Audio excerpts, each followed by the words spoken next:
Topic है आज का पहला एजियोट्रॉप्स, या जिसे एजियोट्रोपिक मिक्सचर भी कहा जा सकता है। क्या कहा जा सकता है? एजियोट्रोपिक मिक्सचर। एक कहावत का एक तरीके से फिल्मी डायलॉग है, आपने सुना होगा, दो जिस्म एक जान, है ना। अब ये कई तरह के लोगों के लिए इस्तेमाल में ली जाती है। जैसे जरूरी नहीं है दो लवर्स के लिए इसमें ली जाए, दो दोस्तों के लिए भी ली जा सकती है कि भैया दो ऐसे दोस्त जो हर जगह साथ जाते हैं, हर काम साथ में करते हैं, अच्छा बुरा हर काम साथ कर रहे हैं, तो उनके लिए भी आप यूज में ले लेते हो कि भैया तो दो जिस्म एक जान की तरह काम करते हैं। कि मतलब ये है उन दोनों को एक दूसरे से अलग कर पाना आसान काम है या मुश्किल काम है? तो आप यही समझ लो, फिजिकल केमिस्ट्री में अगर आपने दो चीजों को मिक्स किया, सॉल्यूशन तैयार किया, और वो सॉल्यूशन ऐसा बन गया कि सॉल्यूट और सॉल्वेंट इन दोनों को एक दूसरे से क्या नहीं किया जा सकता? अलग नहीं किया जा सकता। साम दाम दंड भेद, इनमें से किसी भी मेथड से। चलो आज के टाइम में बताओ, इनमें से जो सबसे इफेक्टिव तरीका है साम दाम दंड भेद में से वो क्या है? आज के टाइम में कोई दाम क्या है? दाम। तो आपने माना कि सर अगर आज के समय में सबसे इफेक्टिव तरीका दाम है, मतलब पैसा दिखाइए, और पैसा दिखाने पर वो दो दोस्त एक दूसरे से क्या हो जाते हैं? अलग हो जाते हैं, तो ये सबसे इफेक्टिव तरीका हुआ। अब उसी इफेक्टिव तरीकों को केमिस्ट्री में ध्यान से सुनिएगा, हम क्या कह रहे हैं? Fractional distillation. क्या कह रहे हैं? Fractional distillation. अगर किन्हीं दो चीजों को फ्रैक्शनल डिस्टिलेशन की मदद से भी अलग नहीं किया जा सकता, इसका मतलब यह है कि भैया उनका मिक्सचर तो बहुत ही स्ट्रॉन्ग बन चुका है।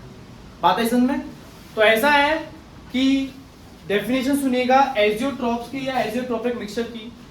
एक ऐसा मिक्सचर जिसका कॉम्पोजिशन लिक्विड स्टेट में जैसा है वैसा ही किसमें रहे? गैसियस स्टेट में। आपने क्या किया? आपने दो लिक्विड्स लिए, उन दो लिक्विड्स को आपने एक राउंड बॉटम फ्लास्क में डाल दिया, और इसमें दो मिक्सचर कौन कौन से हैं मान लेते हैं। एक मिक्सचर आपका सॉल्वेंट जो है वो डाल दिया आपने, सॉल्वेंट, इसको मैंने ग्रीन कलर के मार्कर से बनाया है। सॉल्वेंट को किससे रिप्रेजेंट कर रहे हैं? ए से। और दूसरा आपने सॉल्यूशन बनाने के लिए क्या डाल दिया बेटा? इसमें बी,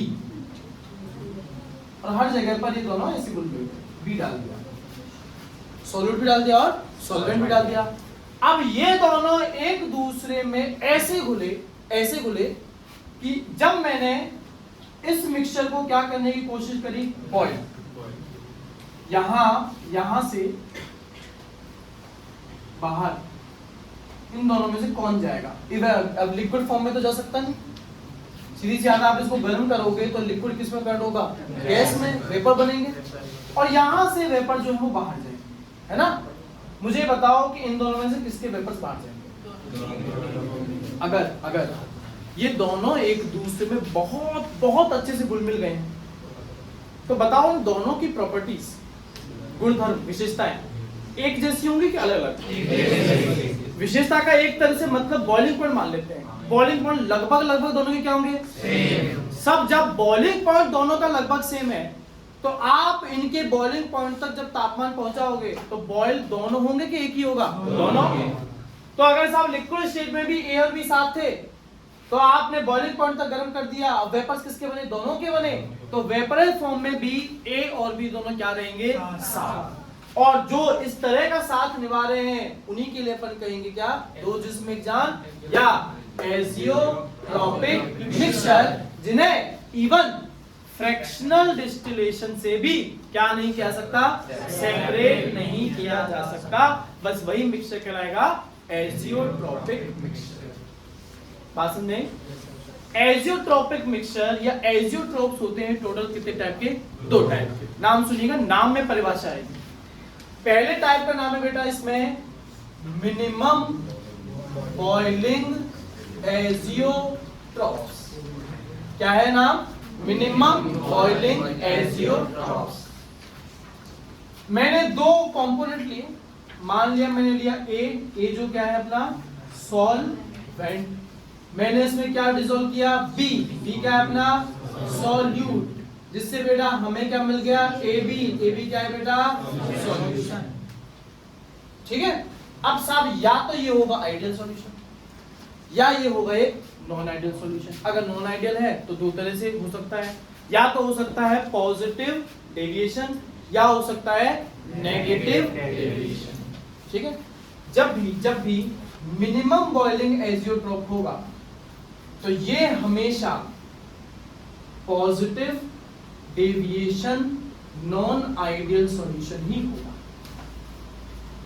अब पॉजिटिव वाले में मैंने आपको सॉल्यूशन की ट्रिक क्या बताई थी, या तो आप लो एक अल्कोहल या फिर लो CH2 या लो CCl4, इनके साथ किसी भी एक को डाल दो। चलो इसके साथ में हम लोग क्या डाल देते हैं, H2। ठीक है, तो इसमें क्या होता है ध्यान से देखिएगा, इन दो कंपोनेंट्स में से जिसका भी बॉइलिंग पॉइंट कम है, जिसका भी बॉइलिंग पॉइंट कम है, एग्जांपल के तौर पर मैं सॉल्वेंट ए का बॉइलिंग पॉइंट लिख दे रहा हूं 100 डिग्री सेल्सियस, सॉल्यूट का बॉइलिंग पॉइंट लिख दे रहा हूं 84 डिग्री सेल्सियस। बताओ इन दोनों में से कम किसका है, 84 सॉल्यूट का। अगर सॉल्यूशन का बॉइलिंग पॉइंट मिनिमम वाले से भी क्या हो गया, कम, मतलब मान लो लगभग कितना, 80 डिग्री सेल्सियस, तो इसी तरह का एजियोट्रोपिक मिक्सचर क्या कहलाएगा, मिनिमम बॉइलिंग एजियोट्रोपिक। पार्ट समझ में आया क्या? हमने कहा कि सब आपने सॉल्यूट सॉल्वेंट को मिलाया, सब मिला दिया, उसके बाद हमने क्या देखा, हमने ये देखा कि जो सॉल्यूशन है उसका जो भी बॉइलिंग पॉइंट है वो दोनों कंपोनेंट्स में से जिसका मिनिमम है, जिसका कम है, उससे भी कम तो नहीं है कहीं। अगर साहब उससे भी कम निकला तो इसी तरह का मिक्सचर क्या कहलाएगा, मिनिमम बॉइलिंग एजियोट्रोप। तो इसका एक बार उल्टा करके देखते हैं। उल्टा मतलब मान लो सॉल्यूशन का बॉइलिंग पॉइंट आ गया 110 डिग्री, सॉल्वेंट का कितना माना हमने 100 डिग्री, सॉल्यूट का कितना माना 84 डिग्री, जो उनसे क्या बना सॉल्यूशन, उसका कितना आ रहा है। अब ये मिनिमम वाले से भी मिनिमम है या मैक्सिमम वाले से भी मैक्सिमम है, मैक्सिमम वाले से भी मैक्सिमम। तो बताओ दूसरा टाइप का नाम क्या होगा, मैक्सिमम बॉइलिंग एजियोट्रोप। अगर मिनिमम वाले के एग्जांपल्स कौन से वाले हैं, पॉजिटिव डेविएशन वाले, तो मैक्सिमम वाले के कौन से वाले होंगे, नेगेटिव डेविएशन वाले। नेगेटिव डेविएशन की ट्रिक क्या बताई थी बेटा, ए स्क्वायर, ए का मतलब एसिड, दूसरे का मतलब, तो मैंने एक एसिड ले लिया बेटा HNO3 और साथ में क्या ले लिया बेटा मैंने,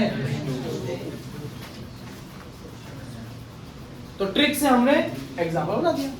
अब सीधी सी बात है, मैंने जो दो डाले तो 100 डिग्री सेल्सियस आपका पानी का हो गया, 84 किसका हो गया मान लेते हैं HNO3 का, जो सॉल्यूशन बना उसका कितना निकला, अगर 110 मतलब 100 से भी ज्यादा निकला, तो बस इसी तरह का मिक्सचर या कॉम्बिनेशन क्या कहलाएगा अपना, maximum boiling azeotrope. Picture clear है सब लोगों को? ये अपना हो गया एजियोट्रोपिक मिक्सचर।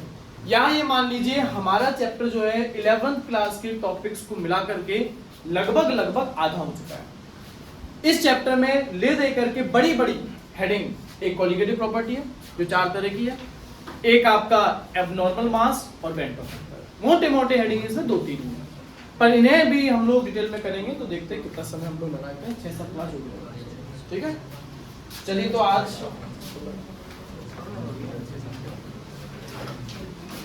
हम लोग बड़ा चैप्टर आधा खत्म करते हुए एक बड़ी इंपॉर्टेंट हेडिंग जो है स्टार्ट करने वाले हैं, जिसके बिहाफ पर आप कई तरह के न्यूमेरिकल्स देखेंगे और इसी हेडिंग का नाम क्या है, कॉलिगेटिव प्रॉपर्टीज। क्या नाम है, कॉलिगेटिव प्रॉपर्टीज। बात है नहीं, कॉलिगेटिव, हाँ जी,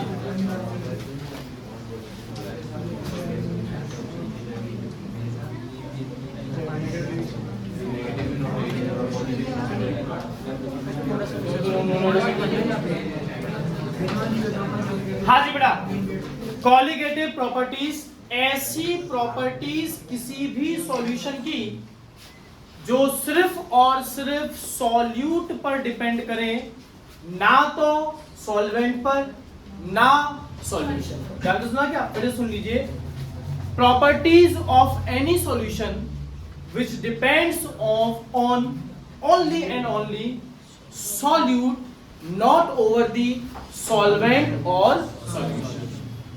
ठीक है, तो ऐसी प्रॉपर्टीज को शो करने के लिए कंडीशंस अप्लाइड हैं, दो कंडीशन। कितनी कंडीशन? दो। पहली कंडीशन, इनमें से पहली, सॉल्यूशन जो है वो आपका हाईली डाइल्यूटेड होना चाहिए। डाइल्यूशन जानते हैं? डाइल्यूशन क्या होता है? अभिजीत, क्या होता है डाइल्यूशन? क्या करते हैं डाइल्यूशन में? मान लो एक बंदा शराब पी रहा है और उसके गिलास में शराब 90 ml हो गई है, पानी 30 ml, वो बड़ी कड़वी लग रही है।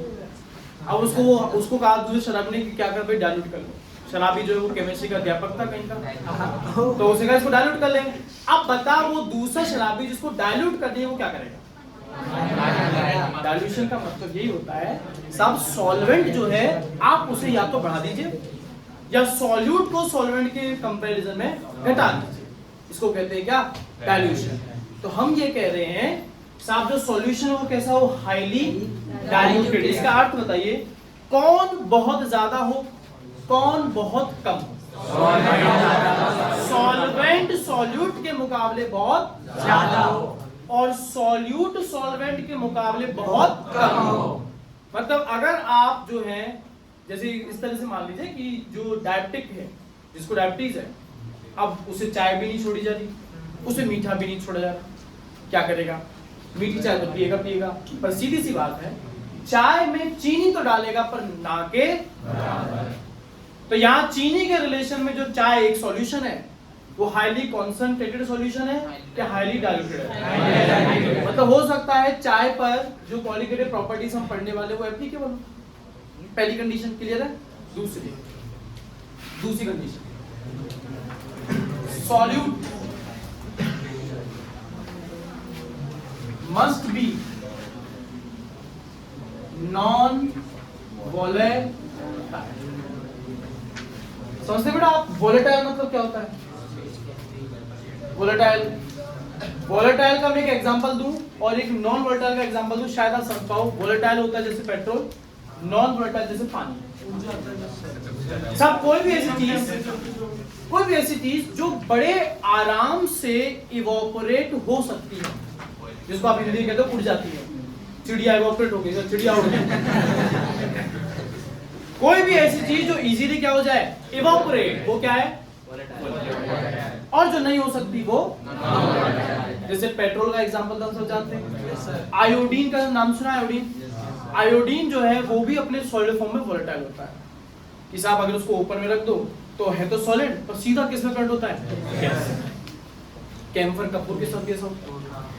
तो पहली चीज तो ये है कि भैया सॉल्यूशन कैसा हो? Highly diluted. और दूसरी चीज क्या है कि जो आपका सॉल्यूट है, जो आप मिला रहे हो सॉल्वेंट में, वो कैसा होना चाहिए?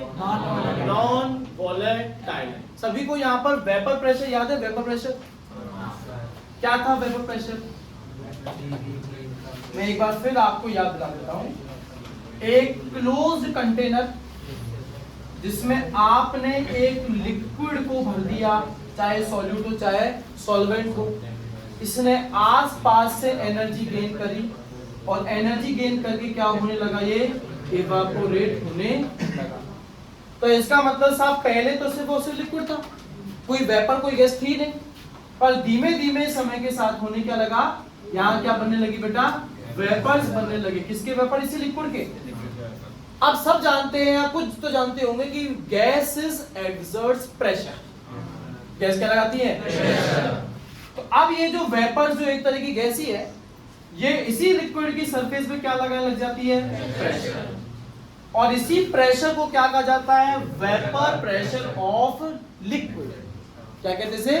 Vapour pressure of liquid. सोच के बताइए, अगर दिया गया सब्सटेंस वोलेटाइल है, वोलेटाइल इसका मतलब क्या बताया गया? जो इजीली इवोपोरेट हो जाता है। मतलब उसके वेपर्स बनेंगे कि नहीं बनेंगे? कम बनेंगे कि ज्यादा बनेंगे? अच्छा, अगर वेपर ज्यादा बने तो इतना बताओ, उसका वेपर प्रेशर लो होगा कि हाई? तो जितने ज्यादा वेपर्स बनेंगे उतना ज्यादा प्रेशर से वो लिक्विड को धकेलेगा नीचे, तो वेपर प्रेशर क्या होगा सब? उतना ही ज्यादा। और अगर आपका सब्सटेंस नॉन वोलेटाइल है, नॉन वोलेटाइल का मतलब जो इवोपरेट इजीली नहीं होगा, मतलब उसके वेपर्स कम बनेंगे कि ज्यादा? या मान लो नाक के बराबर नहीं बनेंगे, तो वो कोई अच्छा खासा प्रेशर एक्सर्ट करेगा कि नहीं करेगा? नहीं करेगा। तो उसका वेपर प्रेशर बहुत कम या लगभग क्या होगा? नाक के बराबर। बात समझ आ रही है? तो ये जो हम लोग सॉल्यूट डाल रहे हैं कैसा होगा बेटा? हर बार ध्यान रखेंगे कैसा होगा? नॉन वोलेटाइल होगा। बात समझ में आ रही है? टोटल आपके सिलेबस में 4 तरह की कॉलिगेटिव प्रॉपर्टीज, 4 प्रॉपर्टी, जिनमें से कोशिश करते हैं आज आपकी एक तो पूरी और दूसरी का इंट्रो आपके सामने आ गया। पहली कॉलिगेटिव प्रॉपर्टी जो अपने सिलेबस में है उसका नाम है relative lowering in vapour pressure. Relative lowering in vapour pressure. हमें पता है कि साहब सॉल्यूशन 2 चीजों से बना है, ए जो क्या है? सॉल्वेंट, बी जो क्या है? इनसे बन गया ए बी जो क्या है?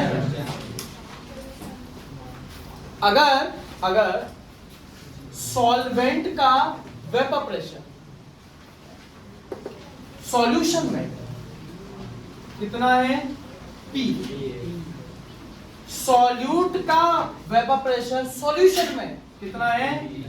Pb, और पूरे सॉल्यूशन का वेपर प्रेशर मान लो P। बात आई समझ में सब लोगों को? अगर आपको राउल्ट्स लॉ आता है फिर तो आप जरूर P0A और P0B को भी जानते हैं। यशन बताओ बेटा, P0A क्या है, P0B क्या है? गलत। पार्शियल प्रेशर तो ये है, पार्शियल प्रेशर तो ये है ना। P0A और P0B क्या है? सब ये वेपर प्रेशर है। किसके? एक किसका है? सॉल्वेंट का। बी किसका है? सॉल्यूट का। पर ये है प्योर स्टेट। क्या अर्थ है प्योर स्टेट और पार्शियल? प्योर का मतलब बताया गया था सर जब हमने 2 चीजों को मिलाया ही नहीं है। भाई प्योर कहते हैं सब प्योर पानी है, प्योर वाटर का अर्थ क्या है? इसमें पानी के अलावा कोई दूसरी चीज डाली ही नहीं है ना, पानी के अलावा कोई दूसरी चीज है ही नहीं। तो P0A का वेपर प्रेशर है किस स्टेट में? प्योर। प्योर का मतलब जब सॉल्यूशन बना दिया या सॉल्यूशन बनाने से पहले। ऐसे ही P0B क्या है? सॉल्यूट का vapour pressure in pure state, solution बनाने से पहले। अब सॉल्यूशन बन गया, दोनों को आपने क्या कर दिया? मिला दिया, मिक्स कर दिया। अब जो प्रेशर है सॉल्यूशन में वो P0A तो नहीं, क्योंकि ये तो सॉल्यूशन बनाने से पहले था। अब वो क्या है? P। और B का पार्शियल प्रेशर उसी सॉल्यूशन में क्या है? P। बात आई सब लोगों को समझ में? अगर हम लोग बेटा यहाँ पर अप्लाई कर दे हमारा राउल्ट्स लॉ, राउल्ट्स लॉ के अकॉर्डिंग PA इसके इक्वल था P0A का A, जिसे हम क्या कहते हैं?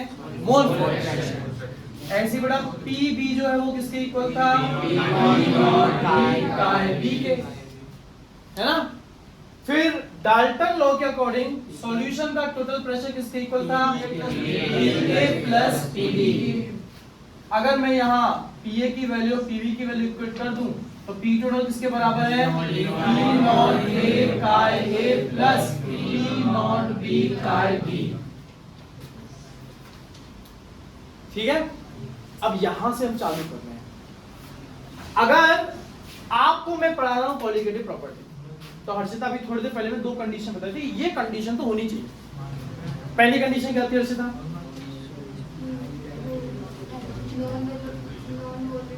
कौन नॉन वोलेटाइल हो? सॉल्यूट। कि साहब सॉल्यूट कैसा हो बेटा? Non volatile. और सॉल्यूशन कैसा हो? सॉल्यूट नॉन वोलेटाइल है, इसका मतलब मैं ये समझ सकता हूं कि सॉल्यूट जो है वो इवोपरेट नहीं होगा।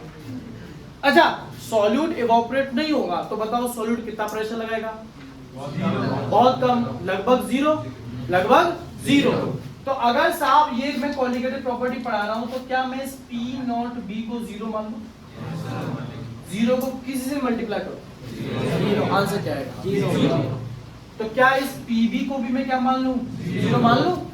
तो यहां अगर ये PB ये पूरा फैक्टर क्या हो गया है? जीरो। तो P टोटल सिर्फ किसके बराबर है? P नॉट A काय A। अब आपको मैंने कॉलिगेटिव प्रॉपर्टी की डेफिनेशन ये बताई, ऐसी प्रॉपर्टी जो सिर्फ किस पर डिपेंड करे? सॉल्यूट पर। इस फॉर्मूला में मुझे एक भी टर्म दिखा दो जो सॉल्यूट की नहीं है, नहीं ना। तो मुझे अगर साबित करना है कि सर ये कॉलिगेटिव प्रॉपर्टी है तो मुझे इनमें से कोई ना कोई एक टर्म सॉल्वेंट के रिलेशन की बजाय किसके रिलेशन में चाहिए? है कोई तरीका जिसको कन्वर्ट कर सकते हैं? हमने एक फॉर्मूला पढ़ा है, का प्लस किसके बराबर आता है? तो का ए किसके बराबर आएगा? माइनस का ए। इस का ए की जगह डाल सकते हैं क्या? अगर मैंने क्या डाल दिया बेटा, Pt equal to P naught A bracket में 1 माइनस। अब हो सकता है एक तरह से कि सर देखो काय भी आ गया, सॉल्यूट का मोल फ्रैक्शन आ गया, तो इस ब्रैकेट को खोल के मैं इक्वेशन सॉल्व कर दूं। P total equal to P naught A minus क्या लिखा जाएगा? P नॉट ए काय B। सकते हैं? क्लियर है? P नॉट ए को इधर ले जाते हैं, Pt minus P naught A equal to minus P naught A chi. कोई समस्या नहीं है? मुझे अच्छा नहीं लग रहा कि ये माइनस में है, इसको प्लस करूं तो क्या करूंगा? इस तरफ रिलेशन क्या आएगा? P naught A minus Pt equal to P naught A chi. ये रिलेशन है ना? चलिए हेडिंग की बात करते हैं, relative lowering in vapour pressure. Lowering in vapour pressure का अर्थ क्या है? लोअरिंग का मतलब क्या होता है? कम हो जाना, किसी चीज का घटना, ये कहलाता है लोअरिंग। मान लीजिए आपके पास में एक कंटेनर है, क्या है? एक कंटेनर। इस कंटेनर में आपने अभी सिर्फ और सिर्फ क्या डाला है? सॉल्वेंट। क्या डाला है? सॉल्वेंट। कॉलिगेटिव प्रॉपर्टी में नॉन वोलेटाइल कौन होगा? सॉल्यूट या सॉल्वेंट? सॉल्यूट। सॉल्वेंट नहीं होगा। तो इसका अर्थ है कि सर ये सॉल्वेंट तो कैसा बेटा? वोलेटाइल। कैसा है? मान लो इस कंटेनर का एरिया इतना बड़ा है कि सरफेस पर जितने भी मॉलिक्यूल्स होंगे उनका काउंट बता देता हूं, कितने मॉलिक्यूल आ सकते हैं? टोटल 100। तो मुझे इतना बताओ, ये जो सरफेस पर 100 मॉलिक्यूल्स होंगे, अभी जब हमने सिर्फ सॉल्वेंट डाला, सिर्फ सॉल्वेंट, तो बताओ ये किसके होंगे? सिर्फ सॉल्वेंट के होंगे। सॉल्वेंट कैसा है? वोलेटाइल के नॉन वोलेटाइल? मतलब ये 100 के 100 वेपर फॉर्म में कन्वर्ट होंगे और फिर इसी लिक्विड की सरफेस पर क्या लगाएंगे? प्रेशर। है ना? इसी की सरफेस पर क्या लगाएंगे? प्रेशर। चलिए ठीक है सर, हमने मान लिया कि ये क्या लगा रहे हैं इस पर? प्रेशर। सरफेस पर एरिया कितना हो सकता है मॉलिक्यूल का? 100। अब बेटा मैं इसमें क्या डाल रहा हूं? सॉल्यूट। वो कैसा है? वो नॉन वोलेटाइल। वो कैसा है? अब सर इसमें सॉल्यूशन बन गया है, सॉल्वेंट के साथ साथ और कौन आ गया है?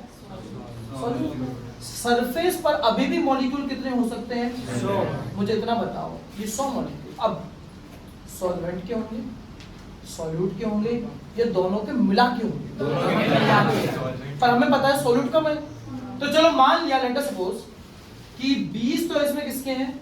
सॉल्यूट। और अब 80 किसके हैं? मुझे ये बताइए, क्या ये 100 के 100 वेपराइज होंगे? कितने इनमें से वेपराइज होंगे? 80।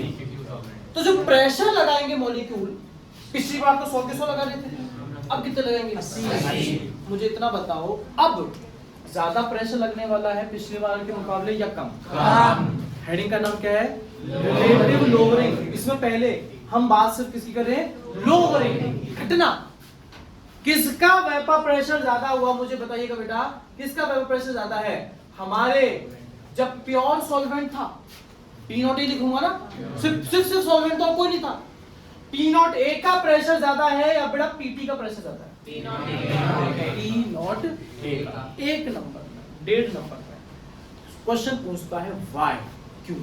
सिंपली इसका बहुत आसान आपका आंसर है कि on adding a non volatile solute in a volatile solvent the number of molecules या volatile molecules over the surface पर वोलेटाइल मॉलिक्यूल का काउंट नंबर अब क्या होगा? डिक्रीज कर जाएगा।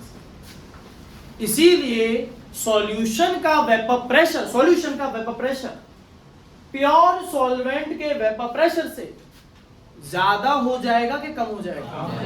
कम हो जाएगा। इसे कहते हैं lowering in vapour pressure. Lowering मतलब घटना, बड़े में से छोटे को घटाना। दोनों में से बड़ा कौन है? पी नॉट ए और पीटी में से पी नॉट ए बड़ा है बेटा। तो जब मैं तुमसे कहूं कि what is the formula of lowering, बताओ कितना घटा है, तो किस में से किसको घटाऊं? पी नॉट ए में से किसको घटाऊं? अब जरा सीधा अपनी नजर यहां ले जाओ। क्या यहां हमने एक ऐसा फॉर्मूला लिखा है जिसमें पी नॉट ए में से क्या घटा रहे हैं? इसे ही कहते हैं लोअरिंग इन वेपर प्रेशर। अब तक मैंने ये शब्द यूज में नहीं लिया है, मैं अब तक वापस कह रहा हूं कि क्या है? सिर्फ रिलेटिव का मतलब, अरे ऐसे ही बताओ सर, ये मेरा रिलेटिव है। रिलेटिव होता संबंधी, रिलेशन होता संबंध। अब ये तो तुमने अपनी आदत से मतलब हिंदी अनुवाद करते हैं सर। मैं पूछ रहा हूँ मतलब बताओ, आप हिंदी अनुवाद कर देते हो। अच्छा, आपके घर में ऐसे कई बार बहुत सारे लोग आते होंगे जिन्हें आप नहीं जानते होंगे। आपके घर परिवार वाले कहते होंगे कि ये आपका रिलेटिव है, समझो?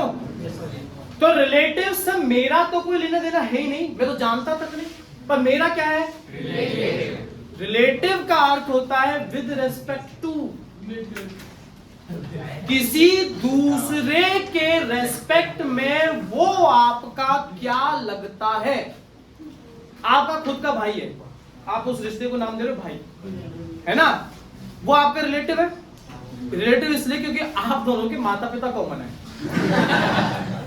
आपके माता पिता के रेस्पेक्ट में वो बंदा जिसको आप टॉलरेट नहीं करना चाहते घर में, यार ये ना होता तो 2 आइसक्रीम मिलती, ना होता प्रॉपर्टियां बंटवारा नहीं होता, तो इस तरह से जो दिमाग में आ रहा है वो आपके माता पिता के रेस्पेक्ट में आ रहा है। ऐसे तो भाई तो आपका कजन भी, आपके चाचा का लड़का भी क्या आपका भाई है, पर आपके मन में आ रहा होगा कि यार सर उसको थोड़ा ना प्रॉपर्टी देंगे। अब है तो भाई, पर है तो रिलेशन भाई का ही, पर फिर भी अब ये अलग तरह का रिलेशन होगा, क्योंकि अब ये आपके माता पिता और उनके भाई के रेस्पेक्ट की बात आ गई। तो रिलेटिव का मतलब होता है विद रेस्पेक्ट टू, किसी के रिलेशन में, किसी के रिलेशन में, किसी के रेस्पेक्ट में, किसी की वजह से। अगर बेटा ये लास्ट में एक क्वेश्चन में बोर्ड के ऊपर लिख रहा हूं, अगर P not A minus P T हमने बराबर इक्वेट किया है पी नॉट ए काय बी के, अगर आप सब समझ पा रहे हो कि सब P not A P T से ज्यादा है, इस पी नॉट ए के रिलेशन में मुझे बताना है पी नॉट ए के नीचे जाओ, या नीचे क्या आ गया? पी नॉट ए किससे इक्वल आ रहा है? ये है, ये कहलाता है रिलेटिव लोअरिंग। सर ऊपर वाला तो लोअरिंग है, नीचे किसके रिलेशन में? पी नॉट ए के रिलेशन में सर कितना घटा, इसी को कहा जाता है रिलेटिव लोअरिंग। बेटा इक्वल बताओ क्या आ रहा है? काय बी, कहीं काय ए आ रहा है क्या? सॉल्वेंट पर डिपेंड कर रहा है क्या? किस पे डिपेंड कर रहा है? और अगर जो चीज सिर्फ और सिर्फ सॉल्यूट पे डिपेंड करे वो कैसी प्रॉपर्टी कहलाएगी? जिसकी 2 कंडीशन हमेशा याद रखेंगे साहब, पहला सॉल्यूशन मस्ट बी डाइल्यूटेड और दूसरा solute must be non volatile. बात आ रही है सब लोगों को समझ में? ये समझ में आ गया कि sir P not a PT से ज्यादा क्यों है? क्योंकि ये जो पीटी है ये तब बना है जब आपने उसमें ऐड कर दिया एक ऐसा सॉल्यूट जो उसका कोई वेपर प्रेशर नहीं है। सीधी सी बात है, एक सॉल्वेंट है जिसका कोई ना कोई वेपर प्रेशर है, तुम इसमें ऐसी चीज डाल देते जिसका भी वेपर प्रेशर होता तो अब टोटल प्रेशर बढ़ जाता, उतना ही रहता कि घट जाता? बढ़ जाता। आपने ऐसी चीज डाल दी जिसका वेपर प्रेशर है ही नहीं, तो ओवरऑल वेपर प्रेशर क्या हो गया साहब? कम। कम क्यों हो गया? आंसर में हमेशा ये सरफेस वाला पॉइंट बताना है कि साहब जब सरफेस पर टोटल नंबर ऑफ मॉलिक्यूल जो वेपोरेट हो रहे थे वो ही कम हो जाएंगे, तो सीधी सी बात है जो प्रेशर एग्जर्ट होगा वो भी ज्यादा लगेगा, कम लगेगा? सब कम लगेगा, जिसको आपने कहा लोअरिंग इन वेपर प्रेशर। जब इसी लोअरिंग को आपने किसके रिलेशन में लिख दिया? P नॉट A के रिलेशन में, रेस्पेक्ट में, तो ये क्या कहलाया? Relative lowering in vapour pressure. अगर फॉर्मूला है P naught A minus PT upon P naught A equal to chi B। Chi B को एक्सपेंड करते हैं, chi B mole fraction of solute. क्या फॉर्मूला होगा बेटा मोल फ्रैक्शन ऑफ सॉल्यूट का? Number of moles of solute upon number of moles of solute plus number of moles of solvent. सत्य है, जो किसके बराबर आ रहा है? P naught A minus PT upon P naught A। ठीक है, अगर कोलिगेटिव प्रॉपर्टी है तो जो तुमने सॉल्यूशन बनाया है वो हाईली डाइल्यूटेड होगा। कौन बहुत बहुत ज्यादा, कौन बहुत बहुत कम होगा? सॉल्वेंट का अमाउंट तो बहुत ज्यादा होगा और सॉल्यूट का अमाउंट एक बहुत बड़ी वैल्यू में जब एक बहुत छोटी वैल्यू जोड़ोगे आंसर कितना है? लगभग लगभग उतना ही आएगा जितना वो बड़ी वैल्यू है। सही बात है। 1000 रुपए में आपके पास 1000 रुपए है और मैं बोलूं कि ये 25 पैसे ऐश कर, क्या ऐश कर लोगे? तो आप पता क्या करोगे? मेरे ही मुंह पे वो 25 पैसा किसी और को मैं भी बड़े देने वाला हूं। आई ना बात समझ में? और वहीं अगर मैं ये आपको 500 रुपए देता तो क्या होता? इज्जत कहते ना झूठी वाली। तो अगर साहब ये कोलिगेटिव प्रॉपर्टी है, आपका सॉल्यूशन डाइल्यूटेड है, तो बेटा कैलकुलेशन को आसान बनाने के लिए इसे हम क्या करेंगे? P naught A minus PT upon P naught A, जिसके इक्वल रह जाएगा सिर्फ MB upon MA, number of moles of solute upon number of moles of solvent. Solute के नंबर ऑफ मोल्स का formula given mass of solute by molar mass of solute. तो साहब इसको भी कर देते हैं WB अपॉन MB अपॉन में WA upon MA। Last final formula P naught A minus PT upon P naught A equal to WB by MB into क्या आ जाएगा यहाँ पर? MA by WA। Question solve करना है, आपको पता होना चाहिए सॉल्यूट का गिवन मास कितना है, ऐसा 10 ग्राम है, 20 ग्राम है, कितना है, या आपको मास परसेंटेज भी तो आपको पता है। और क्या पता होना चाहिए आपको? सॉल्वेंट कितना है, कि आप 10 ग्राम चीनी को 100 ग्राम पानी में मिलाया है, आपको पता होना चाहिए। आपको पता होना चाहिए सॉल्यूट क्या है। आपको कहा गया चीनी, शुगर, तो आपका C12H22O, जिसकी मदद से आप क्या निकाल पाओ? Molar mass. आपको कहा पानी H2O। बात आई समझे? तो सीधी सी बात है, अब इन दोनों में से कोई एक चीज ही वो आपसे पूछ रहा होगा, दूसरी चीज बिल्कुल आपको देगा कि नहीं देगा? बिल्कुल देगा। तो जिस प्रकार से हम लोग डीपीपी हर बार सॉल्व करते आए, क्वेश्चन पढ़ते हैं, उस क्वेश्चन में जो जो गिवन है वो हमने लिख लिया। उससे पहले रफ में जो भी फॉर्मूला है हम लोग वो लिख लेंगे। उसके बाद सब क्या मिसिंग है उसको फाइंड करने का तरीका क्या है हम लोग उस पर आएंगे। क्वेश्चन में क्योंकि कोई चीज घट रही है और क्वेश्चन आपका जो है वो आने वाला है, जो बहुत मुश्किल चीज जो आप समझते हो वो इंग्लिश है ना, इंग्लिश में आने वाला है। तो आपको बेसिक इंग्लिश की हम लोग बात कर लेते हैं एक बार। एक टर्म है डिक्रीज्ड बाय, और एक टर्म है डिक्रीज्ड टू। इन दो का मतलब आपको बहुत अच्छे से आना चाहिए। एक है डिक्रीज्ड बाय, एक है डिक्रीज्ड टू। तो किसी के पास में मान लीजिए 1000 रुपीज, 1000 रुपए थे और उसके उनमें से चंद रुपए गिर गए। ध्यान से सुनिएगा, मैं जो लैंग्वेज बोल रहा हूं आपको सबको पता है कि सबसे पहले उसके पास कितने थे? 1000। The money decreased bye 10%। Money decrease by 10%। मुझे बताओ पहले कितने थे? सबको पता, पहले तो कितने थे? 1000। मुझे अब बताओ अब कितने? समझ में आया? डिक्रीज्ड बाय का मतलब आपको अंतर दे रहा है। बस मैंने इस अंतर को परसेंटेज की फॉर्म में बताया। तो आपने पहले 1000 का 10% निकाला, जो ये कितना होता है? 100। उसको घटा दिया आपने, घटा करके आपको इनिशियल और फाइनल पता लग गया। आपको पता लग गया कि पी नॉट ए क्या है और पीटी क्या है। पी नॉट ए 1000 और पीटी कितना है साहब? 900। अब मैं परसेंटेज की फॉर्म के वजह मैं कहता the money decreased bye 100 rupees. इसका क्या मतलब है? Decreased bye 100 rupees. पहले कितने थे? 1000। अब कितने रह गए? अभी भी 900। अब मैंने परसेंटेज नहीं कहा, मैंने सीधा सीधा आपको कहता कि इतना ही है।